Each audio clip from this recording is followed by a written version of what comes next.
చూస్తున్నారు శ్రీవారి లడ్డూలో కల్తీ నెయ్యి వాడారన్న అంశంపై సుప్రీంకోర్టు విచారణ జరిపింది. రోజు విచారణ జరిపింది జస్టిస్ బిఆర్ గవాయ్, కేవి విశ్వనాథులతో కూడిన ధర్మాసనం. శ్రీవారి లడ్డూలో కల్తీ నెయ్యి వాడారు అన్న కామెంట్స్ పై సుప్రీంకోర్టు సీరియస్ అయింది. టెస్టులకు పంపించిన నెయ్యి లడ్డూల తయారీలో వాడలేదని ప్రాథమిక ఆధారాలున్నాయంది సుప్రీంకోర్టు. వైసీపీ హయాంలో కల్తీ నెయ్యి వాడారని ముఖ్యమంత్రి బహిరంగ ప్రకటన చేశారంది సుప్రీంకోర్టు. మరోవైపు కల్తీ నెయ్యి వాడలేదని ఈవో చెప్పినట్లు వార్తలు వచ్చాయంటూ కూడా సుప్రీంకోర్టు చెప్పుకొచ్చింది. దేవుళ్లను రాజకీయాలకు దూరంగా ఉంచాలి అంటూ చెప్పింది సుప్రీంకోర్టు. ల్యాబ్ రిపోర్ట్లో కొన్ని డిస్క్లైమర్స్ ఉన్నాయి. విచారణకు ఆదేశించిన తర్వాత మీడియా ముందు కామెంట్స్ ఎలా చేస్తారు? మీకు జూలైలోని రిపోర్ట్లు వచ్చాయి.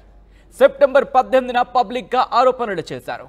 ఖచ్చితమైన ఆధారాలు లేనప్పుడు ఆరోపణలు ఎలా చేస్తారంటూ ప్రశ్నించింది సుప్రీంకోర్టు ధర్మాసనం. కల్తీ నెయ్యి లడ్డూలో వాడినట్లు ఎలాంటి ఆధారం లేదంతే. ఈ అంశంపై రెండో అభిప్రాయం కూడా తీసుకోలేదంటూ కూడా పేర్కొంది సుప్రీంకోర్టు. ఈ రిపోర్టులు కేవలం నెయ్యిని తిరస్కరించడానికి సంబంధించినవే అంటూ కూడా చెప్పుకొచ్చింది సుప్రీంకోర్టు.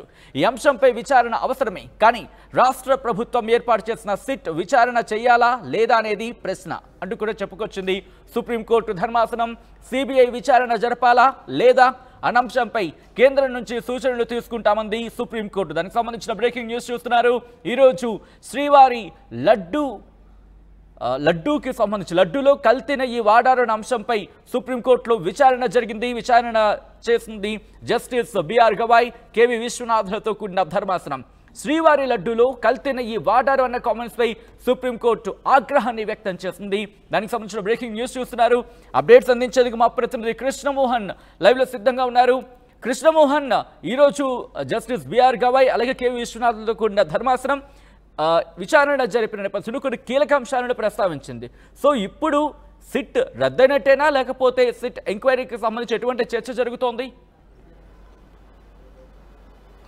ఎస్ సత్యన్న, ఈరోజు సుప్రీంకోర్టులో రాష్ట్ర ప్రభుత్వానికి, ప్రధానంగా ఆంధ్రప్రదేశ్ రాష్ట్ర ప్రభుత్వానికి కాస్త చుక్కెదిరిందనే చెప్పాలి. జస్టిస్ విశ్వనాథన్ అలాగే గవాయ్ జడ్జిమెంట్లు వాళ్ళు మాట్లాడిన వ్యాఖ్యలు కావచ్చు, వాళ్ళు చేసిన కొన్ని వ్యాఖ్యలు పూర్తిగా కూడా కొంత ప్రభుత్వానికి ఎదురుదెబ్బ తగిలే విధంగానే ఉంది అనడానికి ఈ వ్యాఖ్యలు అర్థమవుతున్నాయి. ప్రధానంగా నెయ్యి, శ్రీవారి తిరుమల తిరుపతి దేవస్థానానికి సంబంధించిన నెయ్యి ఏదైతే ఉందో అది కల్తీ అయింది అనేది మీ దగ్గర స్పష్టమైన రుజువులు లేకుండా మీరు ఎలా ఆరోపణలు చేస్తారు? అందులో ఇది చాలామంది భక్తులకు సంబంధించిన, కోట్లాది మంది భక్తులకు సంబంధించిన మనోభావాలకు సంబంధించిన వ్యవహారం. దీన్ని రాజకీయాలకి ఎందుకు వాడతారు అనే ప్రశ్న ఒకటి. రెండవది, బేసిక్గా పాలిటిక్స్ని దేవుళ్ళకి అంటకుండా చూడండి అనేది కూడా కొంచెం కీలకమైన వ్యాఖ్య చేసిన పరిస్థితి అయితే ఉంది. అంటే ఇప్పటికే ప్రాథమిక ఆధారాలు ఎక్కడ కూడా ఈవో ఒక రకంగా చెప్తున్నారు, అక్కడ ముఖ్యమంత్రి ఒక రకంగా లడ్డూకు సంబంధించి మాట్లాడారు. దానికి సంబంధించిన ఆధారాలు కూడా మా దగ్గర ఉన్నాయి.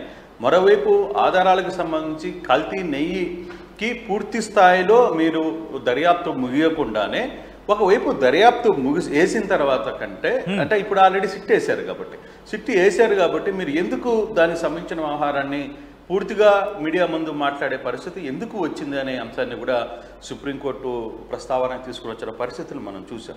అంటే దీంట్లో ఎటువంటి పరిస్థితులు అంటే వచ్చిన అల్టరేషన్ ఏదైతే కల్తీ జరిగింది అనే దాంట్లో వాటిల్లో కూడా కొంత డెసిమిలేషన్స్ కూడా కొన్ని ఉన్నాయి. సో అటువంటిటప్పుడు దీన్ని పూర్తిగా కల్తీ జరిగింది అనే అంశాన్ని ఎలా వాదించాలి? అయితే ఇప్పుడు వరకు జరిగిన ఈ అంశంలో డెఫినెట్గా ఇది చాలా సీరియస్ అలిగేషన్గానే ఉంది కాబట్టి మేము దీన్ని విచారణ జరిపించాలి. అయితే ఈ విచారణ సిట్టు వేయాలా, సిట్టు అంటే రాష్ట్ర ప్రభుత్వం సిట్టుని ఆల్రెడీ విధించింది కాబట్టి ఇది సిట్టు దర్యాప్తు చేస్తుందా, లేదు సిబిఐ చేత దర్యాప్తు చేయించాలా అనే అంశాన్ని కూడా పరిశీలనలోకి తీసుకుంటామా అని చెప్పారు. ఎప్పుడైతే ఈ వ్యాఖ్య చేశారో సో అప్పుడు సిట్టు, ఇప్పుడు ఆల్రెడీ తిరుమలలో సిట్టు ఉంది, 2 రోజుల నుంచి పూర్తిగా కూడా సిట్టు తన దర్యాప్తుని ముమ్మరం చేసింది తిరుమలలో. సో అటువంటి పరిస్థితుల్లో ఇది ముందుకు సాగుతుందా, ఆగుతుంది అనే ఒక చర్చ కూడా బయటకు వస్తున్న పరిస్థితి అయితే ఉంది. అయితే ఇప్పుడు జరుగుతున్న ఈ వ్యవహారంలో ల్యాబ్ రిపోర్ట్లో కూడా కొన్ని డిస్క్లైమర్స్ ఉన్నాయి అనేది సుప్రీంకోర్టు వ్యాఖ్యానించిన పరిస్థితి. విచారణకు ఆదేశించిన తర్వాత మీడియా ముందుకు కామెంట్స్ ఎలా చేస్తారు? మీకు జూలైలోనో రిపోర్ట్స్ వచ్చాయి కదా, మరి 18వ తారీఖున ఏప్రిల్ 18న మీరు ఎందుకు ఇది జూన్ జూలై సెప్టెంబర్ 18న మీరు పబ్లిక్గా ఎలా ఆరోపణలు చేస్తారనేది విశ్వనాథ్ మాట్లాడిన వ్యాఖ్యలు. ఖచ్చితమైన ఆధారాలు లేనప్పుడు ఆరోపణలు చేయడం మంచిది కాదు అనేది ఒక వాదన. మరోవైపు నెయ్యి లడ్డూల్లో వాడినట్టు ఎలాంటి ఆధారాలు కూడా లేవు కదా అనేది సుప్రీంకోర్టు మాట్లాడుతున్న పరిస్థితి. రెండో అభిప్రాయం అంటే సెకండ్ ఒపీనియన్ ఏమన్నా తీసుకున్నారా, కేవలం ఎన్డీడీబీ మీద ఇచ్చిన దీన్నే మీరు పబ్లిక్లోకి తీసుకుని వచ్చేసారు అనేది సుప్రీంకోర్టు ప్రశ్నించిన పరిస్థితి. ఈ రిపోర్ట్లు కేవలం నెయ్యిని తిరస్కరించడానికి సంబంధించినవే తప్పితే వేరే దానికి సంబంధించినవి కాదు కదా అనేది సుప్రీంకోర్టు తన వాదనలో కూడా చెప్పిన పరిస్థితి. ఈ అంశంపై డెఫినెట్గా విచారణ చేయాల్సిన అవసరం అయితే ఉంది. కానీ ప్రభుత్వం ఏర్పాటు చేసిన సిట్ విచారణ చేయాలా లేదా అనేది ఇప్పుడు ప్రశ్న. అంటే ఇప్పుడు సుప్రీంకోర్టు చాలా క్లియర్గా చెప్తుంది, సిట్టు అంటే రాష్ట్ర ప్రభుత్వం చేతిలో ఉంటుంది కాబట్టి సిట్టు చేసిన విధంగా వాళ్ళు ఏ విధంగా అనుకుంటే ఆ విధంగా రిపోర్ట్ వస్తుంది అనే ఒక ప్రశ్నని సుప్రీంకోర్టు కూడా అక్కడ మాట్లాడిన పరిస్థితి మనం చూస్తాం. కానీ సిబిఐ విచారణ జరపాలా లేదా అంశాన్ని కూడా కేంద్రం నుంచి కొన్ని సూచనలు తీసుకుంటాం. దాని తర్వాత ఫర్దర్ అది నెక్స్ట్ మంత్ 3వ తారీఖున వినిపిస్తామనేది ఇప్పుడు పూర్తిగా జరిగిన పరిస్థితి. అయితే ఇప్పుడు సుప్రీంకోర్టు చెప్పిన ఏదైతే వాదనలు ఉన్నాయి, ఈ వాదనలు మాత్రం ప్రస్తుతానికి వరకు కొంత వైసీపీకి అనుకూలంగానే ఈ వాదనలు ఇచ్చినట్టుగానే మనకు కొంత అర్థమవుతున్న పరిస్థితి. కానీ ఏదేమైనా ప్రభుత్వ వ్యవహారంలో రాష్ట్ర ప్రభుత్వం చాలా సీరియస్గా అలిగేషన్స్ చేసిన పరిస్థితి అయితే ఉంది. దానికి సంబంధించి కొన్ని ఆధారాలని పబ్లిక్గా ముఖ్యమంత్రి గారు పబ్లిక్గా ప్రజల ముందు ఉంచే ప్రయత్నం చేశారు. దానికి కౌంటర్గా మాజీ ముఖ్యమంత్రి జగన్మోహన్ రెడ్డి కూడా కౌంటర్ ఇచ్చే ప్రయత్నం కూడా చేశారు. కానీ ఇప్పటికిప్పుడు ఈ విచారణ ఏదైతే సుబ్రహ్మణ్యం స్వామి కావచ్చు, వైవి సుబ్బారెడ్డి కావచ్చు, మరో వ్యక్తి జరిపిన ఈ 3 పిటిషన్లని ఒకేసారి వేసిన నేపథ్యంలో మరోవైపు లుద్రాకి కూడా వాళ్ళు ఒక డైరెక్షన్ ఇచ్చిన పరిస్థితి. రేపు ముగ్గురికి కూడా మీరు విచారణ జరపాల్సిన పరిస్థితి, ముగ్గురితో కూడా మీరు మాట్లాడాలి, మీరు మీ వాదనల్ని వాళ్ళ వైపు నుంచి వాళ్ళ వాదనల్ని మీరు తీసుకోవాలని కూడా ఒక డైరెక్షన్ ఇచ్చినట్టుగా కూడా మనకి సంబంధం అయితే ఒక సమాచారం అయితే అవుతుంది. సో ఇటువంటి పరిస్థితుల్లో రేపు రాష్ట్ర ప్రభుత్వం 3వ తారీఖు తన వాదనలు ఏ విధంగా ముందుకు తీసుకువెళ్ళబోతుంది, ఏ విధంగా ఈ లడ్డు వ్యవహారం మీద ఎలా ముందుకు వెళ్తుంది అంటే ఇప్పటికే ఈ లడ్డు వ్యవహారం చిలికి గాలివాలన మారిపోయిన పరిస్థితి అయితే మనం చూస్తున్నాం. అంటే అన్ని కూటమి ప్రభుత్వం కావచ్చు, ఇటు వైసీపీ కావచ్చు, తర్వాత కామ్రేడ్స్ కావచ్చు, అందరూ కూడా ఎక్కడికక్కడ దీనికి సంబంధించి ఎవరి వాదనలు వాళ్ళు వినిపిస్తున్న పరిస్థితి అయితే ఉంది. పబ్లిక్ కూడా రెండుగా చీలిపోయిన నేపథ్యం, తెలుగు ప్రజలు కూడా రెండుగా చీలిపోయారనేది కూడా మనం సోషల్ మీడియాలో చూస్తున్న పరిస్థితి. సో ఇటువంటి పరిస్థితుల్లో సుప్రీంకోర్టు డైరెక్షన్ ఏ విధంగా రాబోతుందో కూడా మనం వేచి చూడాల్సిన పరిస్థితి అయితే ఉంది.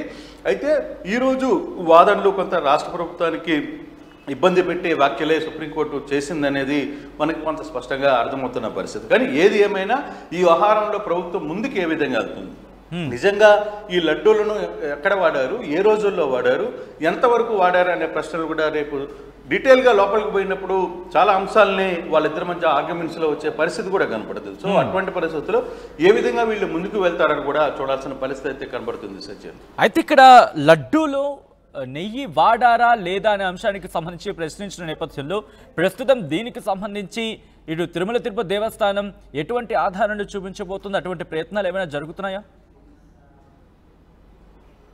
అంటే నిన్న ముఖ్యమంత్రి గారు ఈ వ్యవహారం మీద కూడా మాట్లాడిన పరిస్థితిని మనం చూసాం. ముఖ్యమంత్రి ఈ వ్యవహారం మీద కూడా ఈ లడ్డులను వాడారు, కానీ అది వేరే విషయం, అది ఎక్కడ వాడారు అనే అంశం ఇప్పుడు నేను చెప్పలేని పరిస్థితుల్లోనే నిన్న ఆయన చాలా క్లియర్గా ముఖ్యమంత్రి మాట్లాడిన పరిస్థితి కూడా ఉంది. సో అటువంటి పరిస్థితుల్లో అది ఏ రోజుల్లో వాడారో అనే అంశాలను కూడా రేపు సుప్రీంకోర్టు ముందు ఉంచాల్సిన పరిస్థితి ఇప్పుడు టీటీడీ బోర్డుకు ఉంది.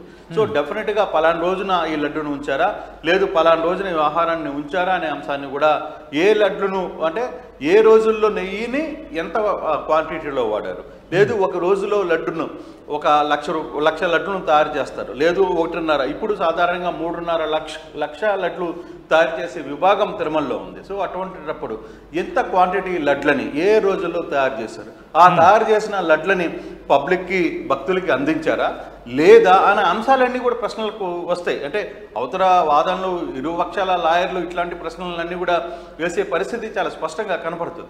సో అటువంటిప్పుడు వాళ్ళ వాదనలు ఏ విధంగా ముందుకు వెళ్తాయి అనేది కూడా చూడాలి. కానీ ఇప్పుడు దీని మీద ప్రభుత్వం ఈరోజు ఎటువంటి నిర్ణయం తీసుకోబోతుంది, అందులో మీడియా ముందుకు ఎందుకు మాట్లాడుతున్నారు అనే ఒక ప్రశ్న వచ్చినప్పుడు సో ప్రభుత్వం ఆ ప్రశ్నని పదే సుప్రీంకోర్టు పదే వితౌట్ కంక్లూజన్ మీరు ఎందుకు మీడియా ముందు మాట్లాడుతున్నారని కూడా ఒక ప్రశ్న వేశారు కాబట్టి సో ఈ వ్యవహారం మీద రాష్ట్ర ప్రభుత్వం ఆచితూచి అడుగులు వేస్తుందా లేదు తన వాదాన్ని ముందుకు తీసుకువెళ్ళే ప్రయత్నం చేస్తారా అనేది కూడా చూడాలి. ఫర్దర్గా ఈ వ్యవహారంలో ముందుకు రాష్ట్ర ప్రభుత్వం ఏ విధంగా ముందుకు వెళ్తుందో కూడా చూడాల్సిన పరిస్థితి అయితే కనబడుతుంది. సత్యన్ రైట్ కృష్ణమోహన్. సో మొత్తంగా అయితే మాత్రం లడ్డు వ్యవహారానికి సంబంధించి శ్రీవారి లడ్డూలో కల్తీ నెయ్యి వాడారన్న అంశంపై సుప్రీంకోర్టులో విచారణ జరిపింది జస్టిస్ బిఆర్ గవాయ్, కేవి విశ్వనాథ్లతో కూడిన ధర్మాసనం. శ్రీవారి లడ్డూలో కల్తీ నెయ్యి వాడారన్న కామెంట్స్ పై సుప్రీంకోర్టు సీరియస్ అయింది. టెస్టులకు పంపిన నెయ్యి లడ్డూల తయారీలో వాడలేదని ప్రాథమిక ఆధారాలున్నాయంది సుప్రీంకోర్టు. వైసీపీ హయాంలో కల్తీ నెయ్యి వాడారని ముఖ్యమంత్రి బహిరంగ ప్రకటన చేశారు. మరోవైపు కల్తీ నెయ్యి వాడలేదని ఈవో చెప్పినట్లు వార్తలు వచ్చాయంటూ కూడా సుప్రీంకోర్టు ఇక్కడ కోట్ చేసింది. దేవుళ్లను రాజకీయాలకు దూరంగా ఉంచాలి, ల్యాబ్ రిపోర్ట్లో కొన్ని డిస్క్లైమర్స్ ఉన్నాయంటూ కూడా సుప్రీంకోర్టు ధర్మాసనం చెప్పింది. విచారణకు ఆదేశించిన తర్వాత మీడియా ముందుకు కామెంట్స్ ఎలా చేస్తారంటూ కూడా ప్రశ్నించింది. మీకు జూలైలోనే రిపోర్ట్లు వచ్చాయి, సెప్టెంబర్ 18న పబ్లిక్గా ఆరోపణలు చేశారంటూ ఇక్కడ